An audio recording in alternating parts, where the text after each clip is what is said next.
देखिए हमारा बौद्ध टॉपिक का चैप्टर चल रहा है। उससे पहले मैंने आपको ये सारा सिलेबस इतना जो है आपका ये करा दिया है। अगर आप इसने ये वाली क्लास नहीं देखी है तो इसको देख लीजिए, उसके बाद ये क्लास देखिए आगे, ठीक है, क्योंकि आपको ये आगे समझ में नहीं आने वाला है, ठीक है। तो मैं आज इससे आगे का कराने वाला हूँ बौद्ध धर्म में, ठीक है। तो यहाँ तक मैंने आपका अष्टिंग मार्ग तक करा दिया था, उसके आगे आप क्वेश्चन कराने वाला हूँ जो इसमें आपके बनने वाले हैं, ठीक है। तो 8 पवित्र स्थल भी करा दिए थे मैंने और अष्टिंग मार्ग भी करा दिया था। अब आगे पढ़ेंगे हम जो बौद्ध धर्म में बौद्ध संघ में जो प्रवेश प्रतिबंध था, ठीक है। यानी कि आगे बात करूँ मैं जो बौद्ध संघ में किन व्यक्तियों का किन का जो था प्रवेश प्रतिबंधित था, ठीक है। तो यहाँ पे अगर बात की जाए बौद्ध संघ में प्रवेश बौद्ध संघ में प्रवेश प्रतिबंधित था, ठीक है। तो किन लोगों का था उसके बारे में बात कर लेते हैं, ठीक है। तो किन का था, देखिए इसमें अल्पवयस्क, यानी कि इसमें जो प्रतिबंध था वो आपका अल्पवयस्क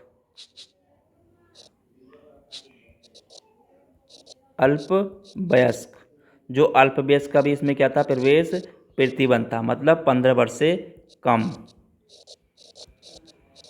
तो बौद्ध संघ में इनका प्रवेश भी प्रतिबंध था, ठीक है।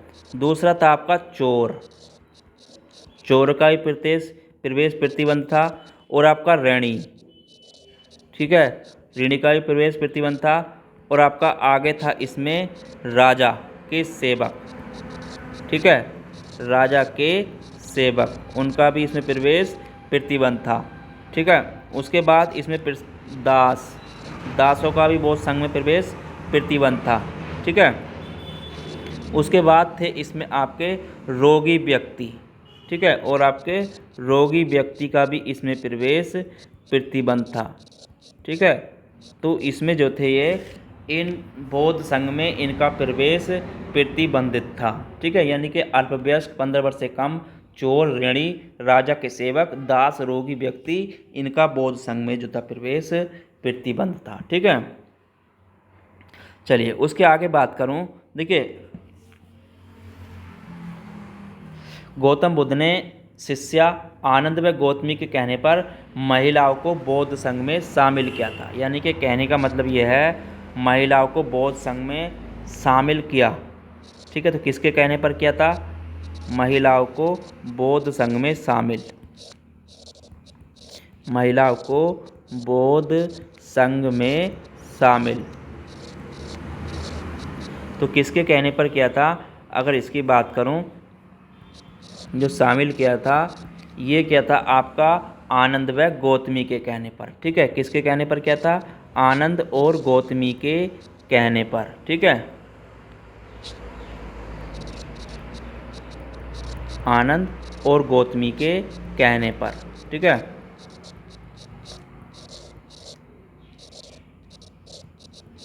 इस चीज़ को भी आपको नोट कर लेना है, ये भी एग्जाम्स में पूछ लेता है, ठीक है। देखिए महात्मा बुद्ध ने जाति प्रथा, पशु बलि जैसे यज्ञ कर्मकांड का विरोध किया था, ठीक है। इन्होंने किस चीज़ का विरोध किया था, जो इन्होंने विरोध किया था तो इन्होंने विरोध किया था आपका जाति प्रथा, ठीक है।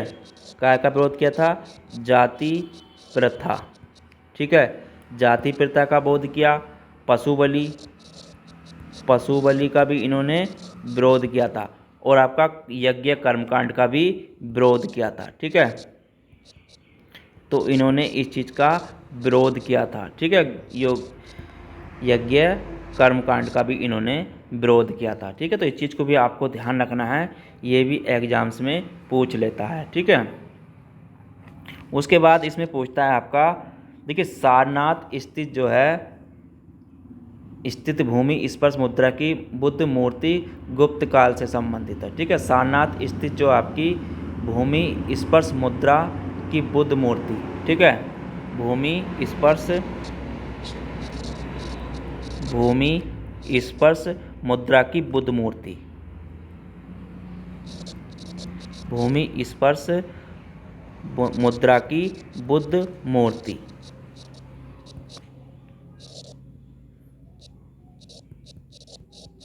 तो ये किससे संबंधित है? तो ये आपकी गुप्त काल से संबंधित है। कहाँ पर है आपकी? सारनाथ में। ठीक है, सारनाथ में है और गुप्त काल से संबंधित है। ठीक है, गुप्त काल से ये संबंधित है। ठीक है, तो इस चीज़ को भी आपको नोट कर लेना है, ये भी एग्जाम्स में पूछ लेता है। उसके बाद आता है आपका मल्लबोध ग्रंथ के अनुसार जो है आपका अंगुत्तर निकाय में वर्णित पोडस महाजनपदों में एक महाजनपद था। ठीक है, तो पोडस महाजनपदों में एक महाजनपद था, यानी कि जो है आपका कहने का मतलब ये हो गया अंगुत्तर बोध ग्रंथ अंगुत्तर। ठीक है, मल्ल बोध ग्रंथ अंगुत्तर, मल्ल बोध ग्रंथ अंगुत्तर, अंगुत्तर निकाय। तो इसमें क्या है, देखिए इसमें जो है, इसमें वर्णित जो पोडस महाजनपदों में क्या था, एक महाजनपद था। ठीक है, इसमें क्या था, पोडस क्या था, एक महाजनपदों में जनपद था। ठीक है, तो पोडस महाजनपद था।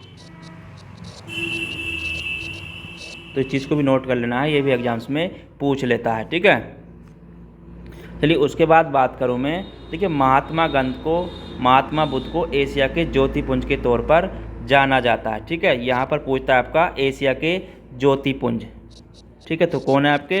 महात्मा बुद्ध। ठीक है, एशिया के ज्योतिपुंज। तो एशिया के ज्योतिपुंज किसे जाना जाता है? आपका महात्मा बुद्ध को। ठीक है,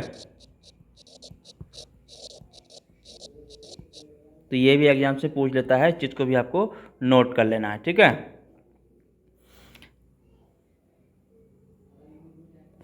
देखिए एक पुस्तक थी गौतम बुद्ध के जीवन पर आधारित थी, जो थी लाइट ऑफ एशिया। एक पुस्तक आई थी आपकी light of Asia, light of Asia. तो ये जो पुस्तक है, लेखक कौन है इसके? अगर लेखक की बात करूं तो लेखक थे इसके एडविन अलार्ड। ठीक है, कौन थे आपके? एडविन अलार्ड। तो एडविन अलार्ड इसके लेखक थे, और ये जो पुस्तक है ये गौतम बुद्ध के जीवन पर आधारित है। ठीक है, गौतम बुद्ध के जीवन पर आधारित है। ठीक है, गौतम बुद्ध के जीवन पर आधारित है। ठीक है, तो ये है लंदन में जो प्रकाशित हुई है। अगर प्रकाशित की बात करूँ इसकी, तो ये प्रकाशित जो हुई थी आपकी हुई थी 1879 में लंदन में। ठीक है, कहाँ पर प्रकाशित हुई थी? 1879 में लंदन में प्रकाशित हुई थी। ठीक है, तो इस चीज़ को भी आपको ध्यान रखना है और इसको नोट कर लेना है। चलिए उसके बाद आगे बात करूँ महात्मा बुद्ध के प्रमुख शिष्य। ठीक है, बुद्ध के प्रमुख शिष्य की अगर बात करूं, बुद्ध के प्रमुख शिष्य, तो बुद्ध के प्रमुख शिष्य थे आपके, देखिए एक था उपाली। ठीक है, उपाली, आनंद, जीवक। उपाली, आनंद और जीवक जो थे इनके प्रमुख शिष्य थे। ठीक है, उपाली, आनंद, जीवक इनके प्रमुख शिष्य थे। ठीक है, तो इस चीज़ को आपको नोट कर लेना है, ये भी एग्जाम्स में पूछ लेता है। ठीक है, देखिए गौतम बुद्ध द्वारा धर्म में दीक्षित किया जाने वाला अंतिम व्यक्ति जो था आपका सुभद्र था। ठीक है, गौतम बुद्ध द्वारा धर्म में दीक्षित किया जाने वाला, यानी कि कहने का मतलब ये हो गया आपका गौतम बुद्ध द्वारा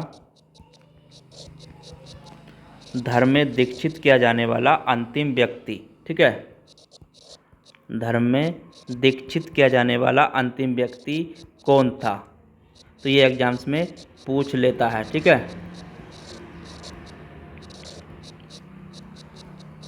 तो ये एग्जाम्स में पूछ लेता है, इस चीज़ को आपको नोट कर लेना है। तो कौन था? ये था आपका सुभद्र। ठीक है, कौन था आपका? सुभद्र। तो इस चीज़ को आपको नोट कर लेना है, ये एग्जाम में पूछ लेता है। ठीक है, चलिए अगला क्वेश्चन है, इसमें आता है आपका, देखिए बौद्ध दर्शन में क्षणिकवाद को स्वीकार किया गया है। ठीक है, बौद्ध दर्शन की बात करूं तो इसमें आता है आपका बौद्ध दर्शन। बौद्ध दर्शन, तो बौद्ध दर्शन में जो है आपका क्षणिकवाद को स्वीकार किया गया है। ठीक है, इसमें किया गया आपका क्षणिकवाद को स्वीकार किया गया है। ठीक है, तो इस चीज़ को आपको नोट कर लेना है, क्षणिकवाद को स्वीकार किया गया। ठीक है, तो ये भी पूछ लेता है, इस चीज़ को आपको नोट कर लेना है। देखिए, गौतम बुद्ध ने मानव प्रतिष्ठा पर बल दिया था। ठीक है, गौतम बुद्ध ने मानव प्रतिष्ठा पर बल दिया था। ठीक है, तो इस चीज़ को भी आपको नोट कर लेना है। गौतम बुद्ध ने मानव प्रतिष्ठा पर बल दिया था। ठीक है, प्रतिष्ठा पर बल दिया, तो इस चीज़ को भी नोट कर लेना है, ये भी एग्जाम्स में पूछ लेता है। चलिए, उसके बाद आगे बात आती है। देखिए, तो जितना भी मैं करा रहा हूँ सारा मोस्ट है, इनको नोट करते चले, ये ना समझें कि कौन सा मोस्ट नहीं है। ठीक है, तो सारे पॉइंट टू पॉइंट करा रहा हूँ, तो सारे ही आपके लिए मोस्ट है। ठीक है, देखिए अब बात करूँगा मैं गौतम बुद्ध के जीवन से संबंधित प्रतीक चिन्ह की। ठीक है, तो यहाँ पर नोट करेंगे, हर चीज़ को नोट करते चलें, यह आपके लिए बहुत ही इम्पोर्टेंट टॉपिक है। ठीक है, देखिए, गौतम बुद्ध के जीवन से संबंधित प्रतीक चिन्ह की अगर बात करूं, तो जीवन से संबंधित प्रतीक चिन्ह की बात करूं, गौतम बुद्ध के जीवन से संबंधित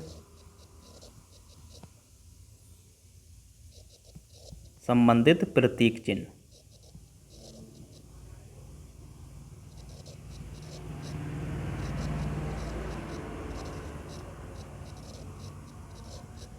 देखिए, जो प्रतीक चिन्ह है और घटना है उसके बारे में जान लेते हैं। ठीक है, घटना और प्रतीक चिन्ह क्या है जो गौतम बुद्ध के जीवन से जुड़े हुए हैं। ठीक है, देखिए, अगर यहाँ पे बात करूँ मैं जन्म, यानी कि जन्म की घटना का प्रतीक चिन्ह क्या है आपका, तो यह है कमल व सांड। ठीक है, कमल व सांड, कमल व सांड है। उसके बाद गृह त्याग का क्या प्रतीक है? ठीक है, गृह त्याग, तो इसका जो प्रतीक है वो है आपका घोड़ा। ठीक है, क्या है? घोड़ा। ज्ञान का जो प्रतीक है, तो ज्ञान का प्रतीक है इनका पीपल। ठीक है, बोधि वृक्ष। ठीक है, क्या आपका? पीपल, जिसे बोलते हैं बोधि वृक्ष। ठीक है, बोधि वृक्ष। उसके बाद निर्वाण का क्या है आपका? पद चिन्ह। निर्वाण का पद, वो क्या है चिन्ह आपका, प्रतीक चिन्ह? वो आपका पद चिन्ह। ठीक है, तो पद चिन्ह निर्वाण का वो है। ठीक है, तो इस चीज़ को आपको नोट कर लेना है। उसके बाद मृत्यु का प्रतीक चिन्ह क्या है? देखिए, मृत्यु की बात करूं तो मृत्यु का प्रतीक चिन्ह है आपका स्तूप। ठीक है, क्या है? स्तूप। ठीक है, तो इन चीज़ों को नोट करते चलना है, ये एग्जाम्स में पूछ लेता है। चलिए, उसके बाद बात करूंगा बौद्ध संगीति की। जो आपकी बौद्ध संगीति हुई थी उसके बारे में बात करने वाला हूँ। ठीक है, देखिए कितनी बौद्ध संगीति हुई थी हमारे यहाँ? 4 संगीति हुई थी। ठीक है, 4 बौद्ध संगीति हुई थी, क्योंकि एग्जाम्स में पूछ लेता है, तो इस चीज़ को भी आपको नोट कर लेना है। तो कितनी संगीति हुई थी? तो बौद्ध संगीति कितनी हुई थी आपकी? 4 हुई थी। ठीक है, कितनी हुई थी? 4। कौन कौन सी हुई थी? अगर बात करूं, यहाँ पर बात करेंगे बौद्ध संगीति की। बौद्ध संगीति स्थान कहाँ पर हुई थी और समय की बात करेंगे, कब हुई थी, और अध्यक्ष और शासक की भी बात करेंगे। ठीक है, अध्यक्ष, शासक, उपलब्धि। ठीक है, देखिए अगर बात करूं प्रथम बौद्ध संगीति की, प्रथम बौद्ध संगीति, प्रथम बौद्ध संगीति आपकी कहाँ पर हुई थी? अगर स्थान की बात करूं तो कहाँ पर हुई थी? ये हुई थी आपकी राजगृह में। ठीक है, कहाँ पर हुई थी? राजगृह में। कब हुई थी अगर समय की बात करूं तो ये हुई थी आपकी 483 ईस्वी पूर्व में। ठीक है, 483 ईस्वी पूर्व में। उसके बाद अध्यक्ष कौन था इसका, ठीक है, ये भी पूछ लेता है। तो अध्यक्ष कौन था, अध्यक्ष था इसका महाकश्यप। ठीक है, महाकश्यप। तो महाकश्यप इसका अध्यक्ष था। शासक कौन था उस समय की अगर बात करूं, शासक की, ठीक है, तो शासक था अजातशत्रु। ठीक है, कौन था आपका, अजातशत्रु। अजातशत्रु शासक था। तो ये हर्यक वंश का था। ठीक है, ये काय का था आपका, हर्यक वंश का था। ठीक है, तो इस चीज़ को आपको नोट कर लेना है। और उपलब्धि क्या थी, अगर यहाँ पे बात करूँ इनकी उपलब्धि की, यानी कि इनकी उपलब्धि क्या थी, तो उपलब्धि थी इन्होंने सुत्ती पिटक और विनय पिटक का संकलन किया। ठीक है, इन्होंने क्या किया, सुत्ती पिटक और आपका विनय पिटक का संकलन किया। ठीक है, विनय पिटक का संकलन किया। तो इस चीज़ को नोट कर लेना है, ये एग्जाम्स में पूछ लेता है। ठीक है, उसके बाद आती है आपकी द्वितीय बौद्ध संगीति, प्रथम हो गई। उसके बाद आती है आपकी द्वितीय बौद्ध संगीति।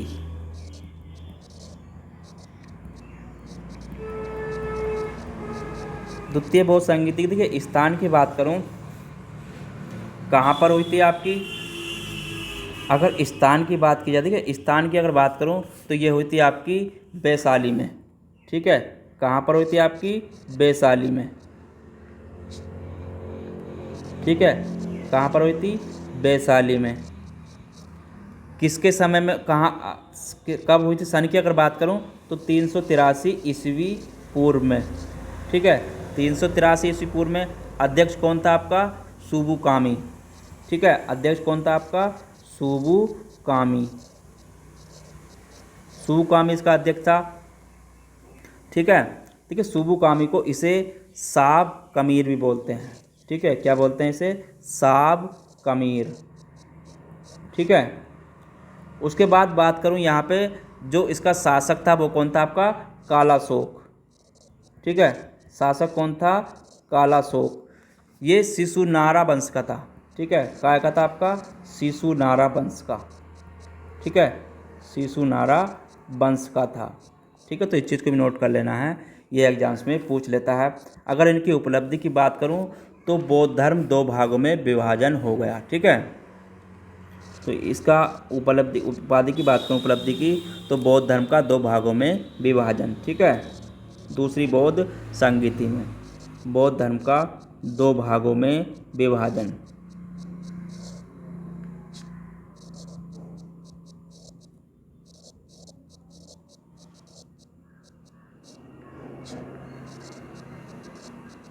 कौन कौन से में हो गया था, थेरावाद तथा महासिंगिक। ठीक है, एक तो हो गया था आपका थेरावाद तथा आपका महासंघिक। ठीक है,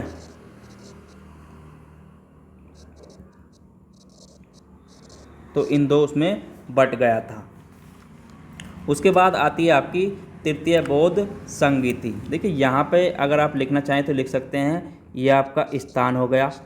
ठीक है, ये क्या हो गया आपका, स्थान हो गया। ये आपका समय हो गया। ठीक है, समय हो गया। और ये आपका अध्यक्ष हो गया, अध्यक्ष हो गया। और ये आपका शासक हो गया। ठीक है, कालाशोक शासक था और इनकी ये उपलब्धि थी। ठीक है, तो इस चीज़ को यहाँ पर नोट कर लें। ठीक है, उसके बाद आती है आपकी तृतीय बौद्ध संगीति। अगर बात करूँ तृतीय बौद्ध संगीति की,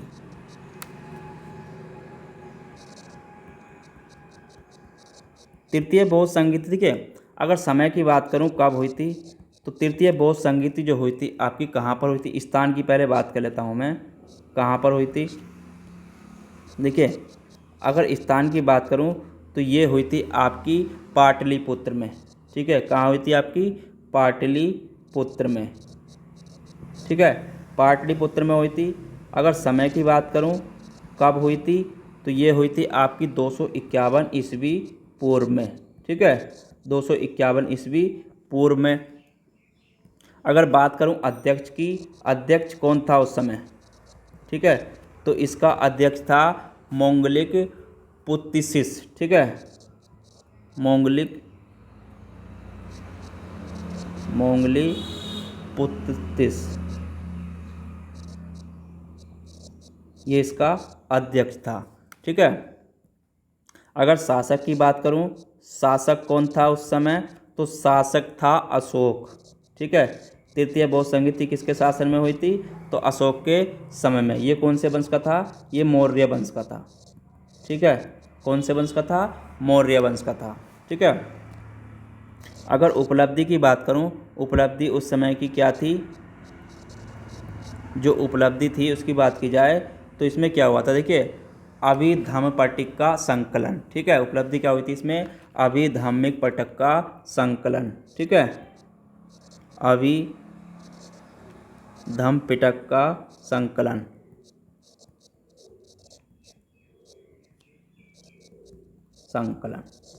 ठीक है, कौन सी में हुई थी? ये तृतीय बौद्ध संहिता में हुई थी। इस चीज़ को पूछ लेता है, इसको आपको नोट कर लेना है। उसके बाद आती है आपकी चतुर्थ बौद्ध संहिता। ठीक है, चतुर्थ बौद्ध संहिता।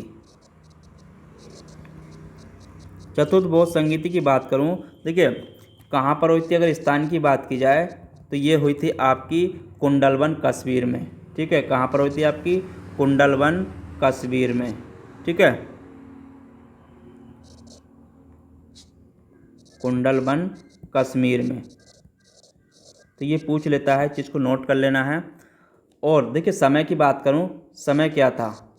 अगर समय की बात की जाए तो समय होता है ईस्वी की प्रथम शताब्दी। ठीक है, ईस्वी की प्रथम शताब्दी, ईस्वी की प्रथम शताब्दी।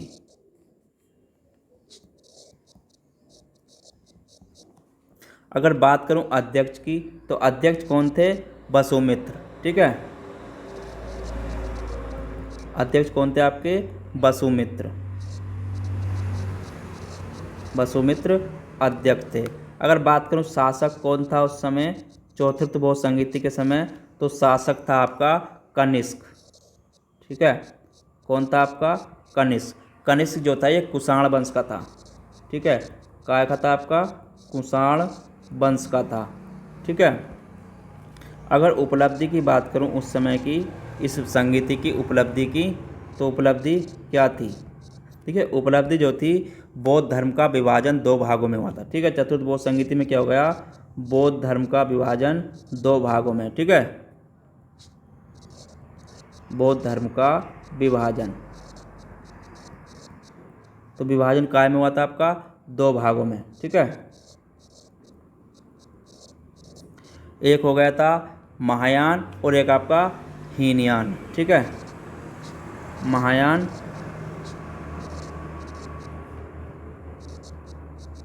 और आपका हीनयान 2 भागों में विभाजित हो गया था। ठीक है, तो इस चीज़ को नोट कर लेना है, ये एग्जाम्स में पूछ लेता है। चलिए, ये तो हो गया आपकी चारों बौद्ध संगीति। ठीक है, मैंने घटना प्रतीक भी करा दिए इनके, और इसके जो इसमें संगीति ये भी करा दी। इसमें जितने भी क्वेश्चन आएंगे आप इनको आसानी से कर सकते हैं। देखिए, अब इसमें कुछ नोट हैं जो डालने आप आगे। ठीक है, कुछ नोट डालने इसमें जो आपके लिए एग्जाम्स में नोट है। देखिए, बौद्ध धर्म में आत्मा की परिकल्पना नहीं थी। ठीक है, अगर बात करूं बौद्ध धर्म में आत्मा की परिकल्पना नहीं थी। ठीक है, तो ये एग्जाम्स में पूछ लेता है कि बौद्ध धर्म में आत्मा की परिकल्पना थी या नहीं थी। ठीक है, तो इसे नोट कर लें, बौद्ध धर्म में आत्मा की परिकल्पना नहीं है। ठीक है, आत्मा की परिकल्पना नहीं है।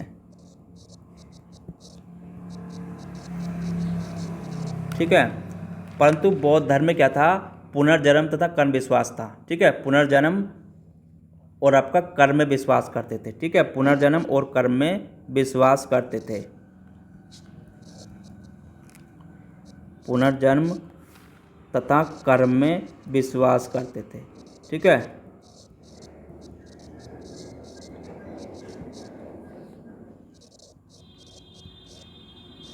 तो इस चीज़ को आपको ध्यान रखना है, ये भी एग्जाम्स में पूछ लेता है, ठीक है। चलिए उसके बाद इसमें एक चीज़ और नोट कर लें, देखिए 483 ईस्वी पूर्व में कुशीनगर यानी कि वर्तमान उत्तर प्रदेश में 80 वर्ष की आयु में महात्मा गांधी की मृत्यु हुई थी, ठीक है। अगर महात्मा गांधी की मृत्यु की बात करूं, महात्मा बुद्ध की मृत्यु की बात करूं, महात्मा बुद्ध की मृत्यु, ठीक है, महात्मा बुद्ध की मृत्यु, तो ये भी पूछ लेता है मृत्यु कब हुई थी, 483 ईस्वी पूर्व में, ठीक है। 483 ईस्वी पूर्व में कहाँ पर हुई थी, तो ये हुई थी आपकी कुशीनगर में, ठीक है। कहाँ पर हुई थी, कुशीनगर में। वर्तमान में कहाँ है ये, उत्तर प्रदेश में, ठीक है। आयु की बात, आयु कितनी थी इनकी, तो आयु थी 80 वर्ष, ठीक है। आयु कितनी थी, 80 वर्ष थी, ठीक है। तो महात्मा बुद्ध की मृत्यु को इसे मृत्यु को क्या कहा गया है, तो इसे महापरिनिर्वाण भी कहा गया है, ठीक है। क्या कहा गया है, मृत्यु को महापरिनिर्वाण कहा गया है, ठीक है। तो महापरिनिर्वाण किसे क्या गया है, मृत्यु को कहा गया है, ठीक है। तो इस चीज़ को भी नोट कर लेना है, ये एग्जाम्स में पूछ लेता है। तो आज के टॉपिक को यहीं पर विराम देते हैं। इसमें आगे मैं आपको और जो बचा है वो सारा करा दूंगा। इसमें देखिए बौद्ध साहित्य, स्तूप और बौद्ध विहार जो थे, इसमें जो बचे हैं आपके, सारा मैं आपको कवर करा दूंगा और आपका कंप्लीट हो जाएगा इसमें बौद्ध धर्म का भी, ठीक है। तो अगर आप चैनल पर नए हैं तो चैनल को लाइक शेयर सब्सक्राइब करें, और इससे पहले क्लास नहीं देखी तो उसे भी देख लें और इसको भी ज़रूर देखें, ठीक है।